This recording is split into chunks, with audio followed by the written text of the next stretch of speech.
Shalom, all praises to Yahweh, Hashem, Shab, Hashem, Rakar, Dash.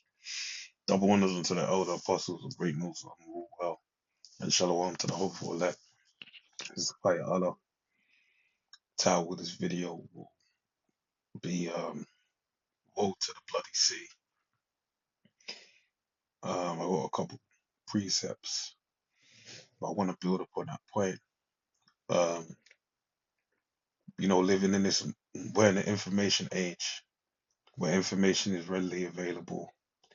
The technological advancements in the society has made a lot of people very optimistic as far as what the future holds, especially now as we move into, I believe it's the fourth industrial revolution with the information age, with the technology, under the premise or under the idea of biohacking, transhumanism, the merge, singularity, all these different buzzwords that are being used by the main gatekeepers in terms of heading into this, new world that they're trying to build. All right. With that being said, the optimism, you know, the greatest level of that optimism is the idea of being immortal. Okay. They're saying that they can, even when you deal with COVID-19, they were speaking about the mRNA. All right. I don't even know if that might even bloody be get this video taken down, but dealing with nanotechnology, being able to that's on one level, but then they speak of it on higher levels where it's able to have you have these this nanotechnology injected into your body, and then it can eradicate free radicals, cancer within your body, any cells that are degenerative towards your health. So in turn, what they're selling is the idea of mortality. But if you've been on the earth a little while, all right, not to say that, still very much so a young man, but there's, generations like the Gen Xers, Gen Z, sorry, where they basically speak to, speaking, singing to the tune of, you know, the world is at rest and things of that nature. But being someone that's, of the millennial generation, I've seen when I was speaking about, uh, doing a whole demolition man type of thing, where they, freeze your head, decapitate you after you're dead, put your head on ice, and then hold your body, and I forgot the word. There's a word for it where they keep your body on ice. But they spoke about doing those things and, working out on different tidbits of technology to basically, when they work out the kinks that can bring you back to life. And people spending an arm and a leg to, go through that process on a hope and a dream. All right. And now, more near the modern era, they're speaking about being able to download your consciousness onto a hard drive. All right. And this really just shows you the carnality of the mind, the minds of the people, in that they don't understand that there's a spirit. All right. And I forgot who it was specifically. All right. But it was, I forgot who it was specifically. But he spoke about, the soul. Right. When an individual, the scientist, I read a bit about it. All right. Um, but basically, this is very telling because when people die, it basically says that they lose a certain amount of weight within everyone, and that ideal, all right, basically was the saying of that's the soul.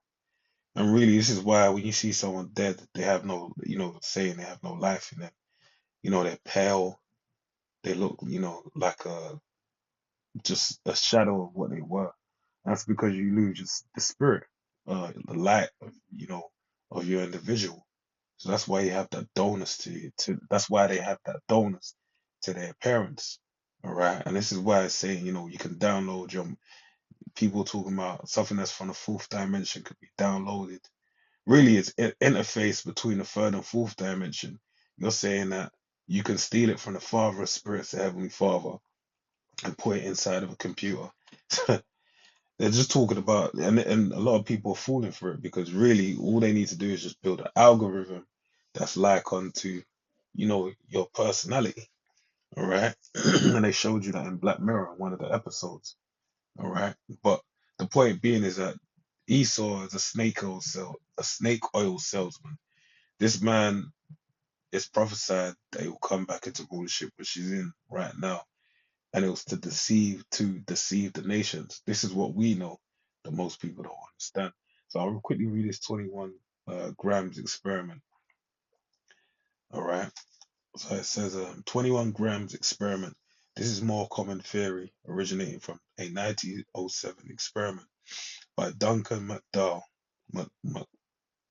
Excuse me, Duncan McDougall, that claimed to show a loss of 21 grams at the moment of death. The film 21 Grams popularized this concept, which has been widely debunked by the scientific community. All right. And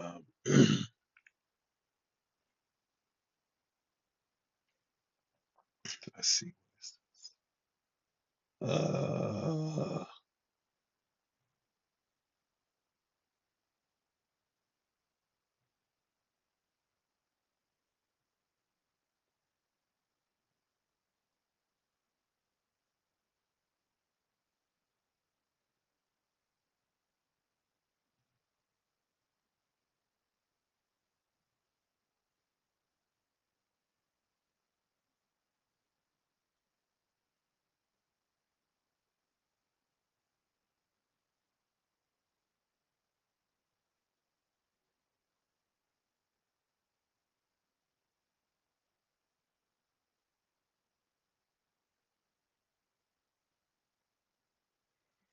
okay, so it was experimented on dogs. All right.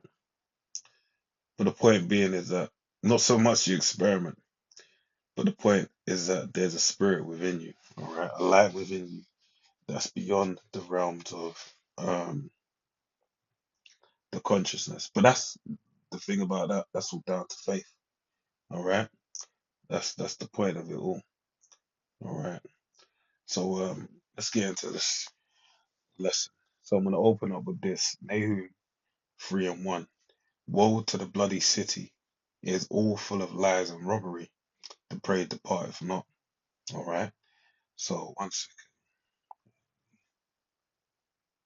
second.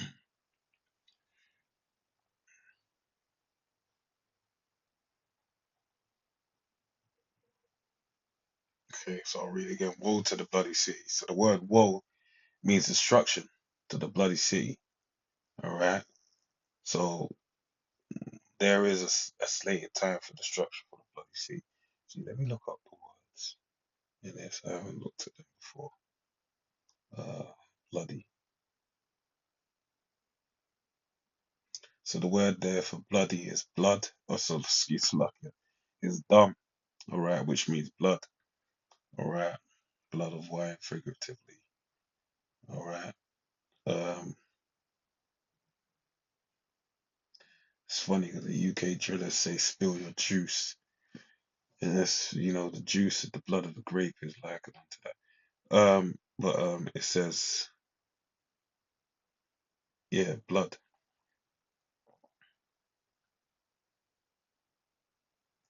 So the word. Let's see if there's anything else to. Oh, that's it. So yeah, it says, "Woe to the bloody city! It's all full of lies and robbery." Right, and this kingdom that we live in, like I said, the guise of it all at this present time is under the idea of the fourth industrial revolution, biohacking, the world to come, immortality. Is full of lies and robbery. All right, and this is why the funny thing is you've seen the works, all right, of this kingdom. starting with the British, the British Empire, all right, the time of colonialism, imperialism, and also when you lead up to the time of America, which we're in the reign of America and its downfall. These are the main systems, well, really headed by America, being the woman that sat upon the beast, right, with seven heads and ten horns.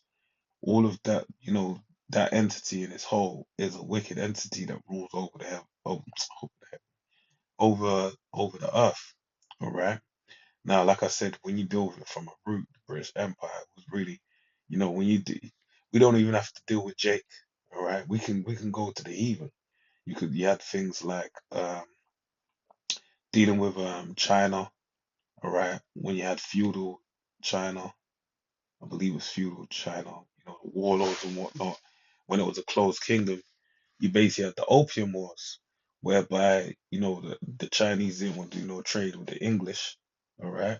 But what did they do? They offered them opium and got them strung out, turned them into bloody addicts, and then was able to open up the trade and really take advantage of them. All right. Deal with India. All right. The spices and herbs. And then really when you deal with um Jake, all right, and the kingdom of Israel and the kingdom of Judah, you had the so-called Native American Indians, Gad, Reuben, Issachar. All right, their land was stolen from them under the guile of treaties being signed, you know, and taking advantage of the good nature of the children of Israel, all right, the Gadites and whatnot. That they basically, didn't saw the land as, the land even it pertained to them, but it was something that was there for all to use. All right. But they learned the hard way that who they were dealing with was the devil incarnated. All right. And that basically, um, painted the land, red with blood. All right. Claret. And just turned their world upside down. Okay. And then you deal with the tribes, over in the land of, Ham, West Africa, where they were kept safely, as it tells you in the book of Revelation. All right. Basically taken in slavery upon ships, which is prophecy within the book of Deuteronomy 28. When all of that happened, that was, part of the lies and the robbery. All right. So it says, woe to the bloody sea is all full of lies and robbery. The prey departeth not. All right. And the victims are not departed. We actually hear, when we deal with our people here in the Americas, all right, well, they're over in the Americas. And even when you deal with, by extension, you have various different of the tribes in their lands, whether it be in Americas, the Caribbean, and the remnant of where they're scattered all over the earth. West Africa's a good show of that because they were subject to colonialism. All right, and that was a form of uh,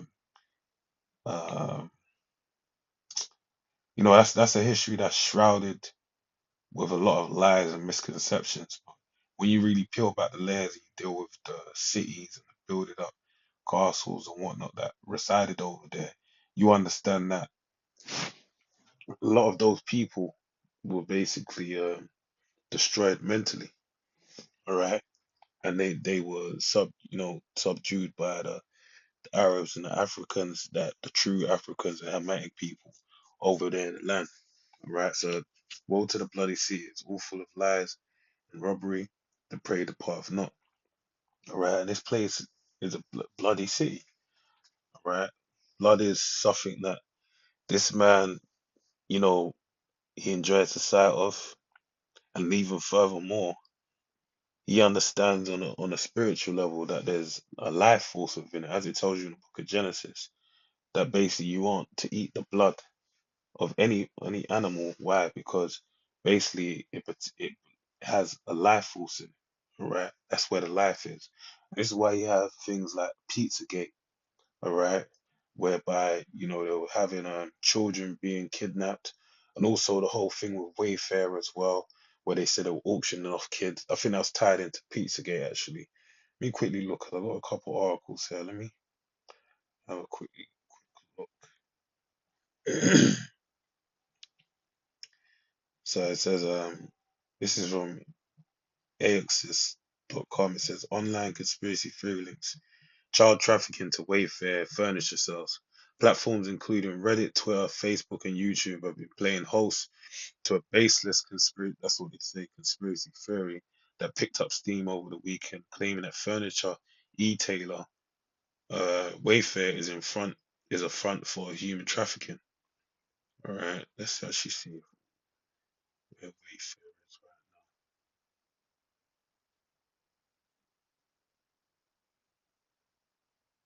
Whoops.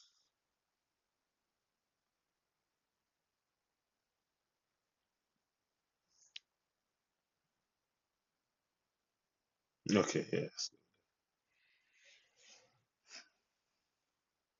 just a couple years ago.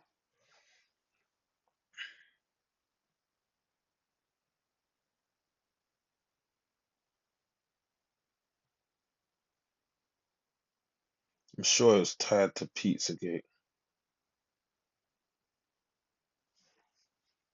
It was in a similar vein. All right, but basically you had these things being said because they desired adrenochrome, and I was saying that the specific strain of blood that you need to get is that of a prepubescent child. All right, because of the compounds within the blood, basically have that adrenochrome. So these are things that you know it's all plays into the bloody city. All right,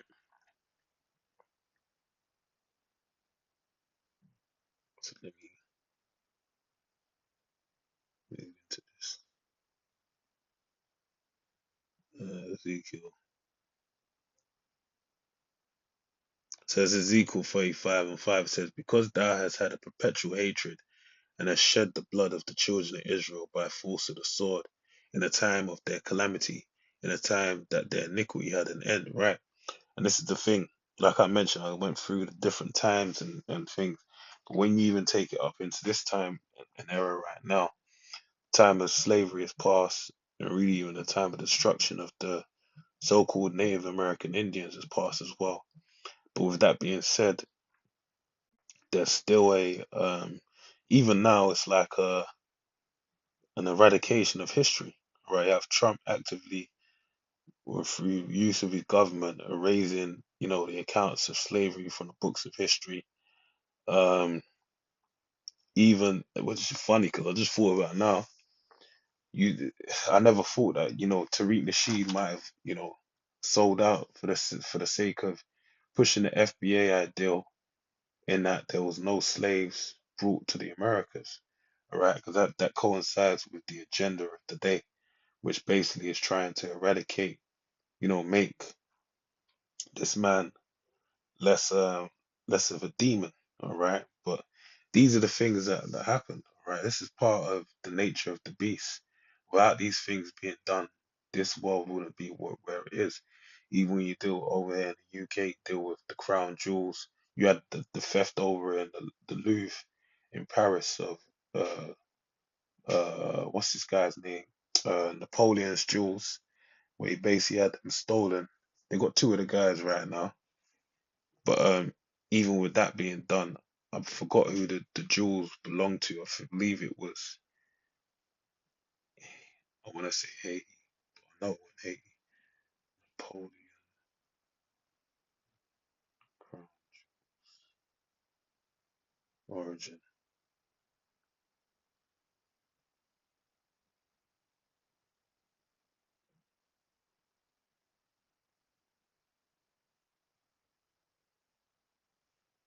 Bloody hell, they don't want to say it outright.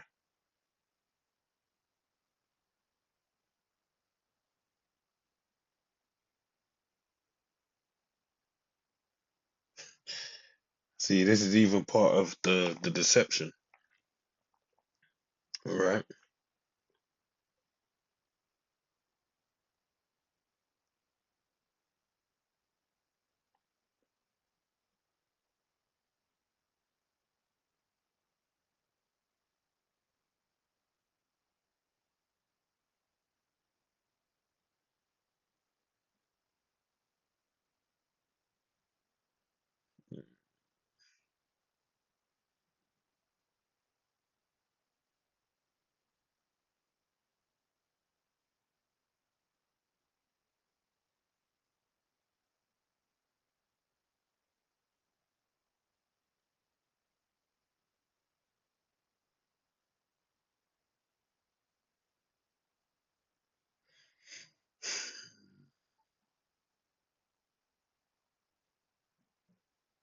Alright, man. There's no way for me. I know I have to call me properly, but the point being is that these things are, you know, they're like earmarks. They're evidence against the wickedness that was done. So let's read again, because thou hast had a perpetual hatred and has shed the blood of the children of Israel by force of the sword in the time of their calamity, in the time that their iniquity had an end, right? Due to the end of slavery and things of that nature. Basically, you should have made right.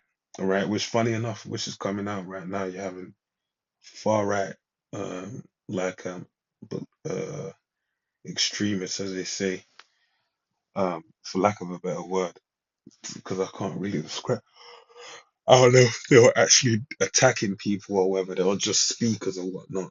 But you have videos coming out where they basically, there's a few of them speaking to their doctrine being that, you know, they want to offer that, you know, Jake gets sent back to Africa, even though they're not from Africa, all right, and be given reparations as far as giving them, saying they felt sorry for them and whatnot.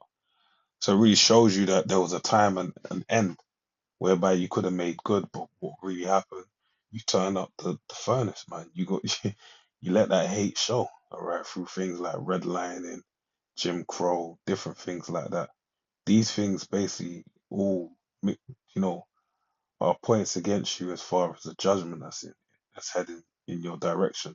Therefore, as I live, saith the Lord Yahweh, I will prepare thee unto blood, and blood shall pursue thee. Sith thou hast not hated blood, even blood shall pursue thee. Right.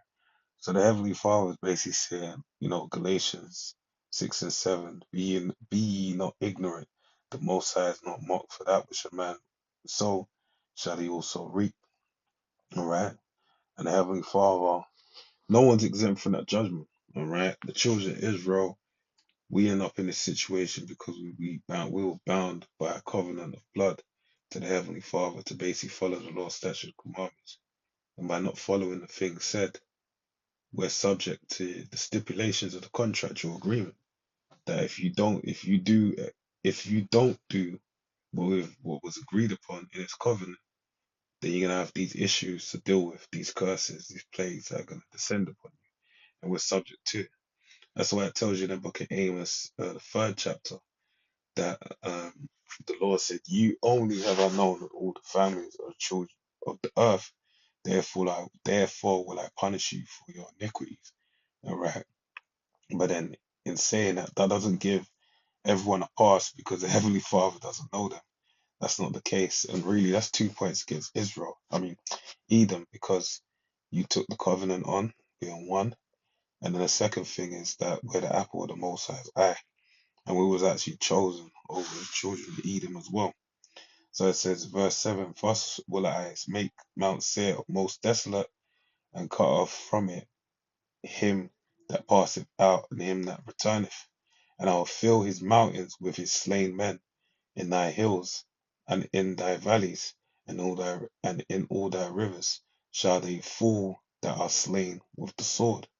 I will make thee perpetual desolations, and thy city shall not return, and ye shall know that I am the Lord Yahweh. Right, because as it tells you in the book of Malachi, the first chapter, he said that he was taken out, will return and build his desolate places, which he's done at this point we're in. But the Most High said that though he build, I will destroy, I'll bring down. And that's the time we're in right now, right? And we're seeing the makings of that right now, where you have Putin flexing bicep and saying that, look, I'm gonna do this, I'm gonna do that, I'm gonna destroy this place and whatnot. But then you also have Trump basically, matching that talk.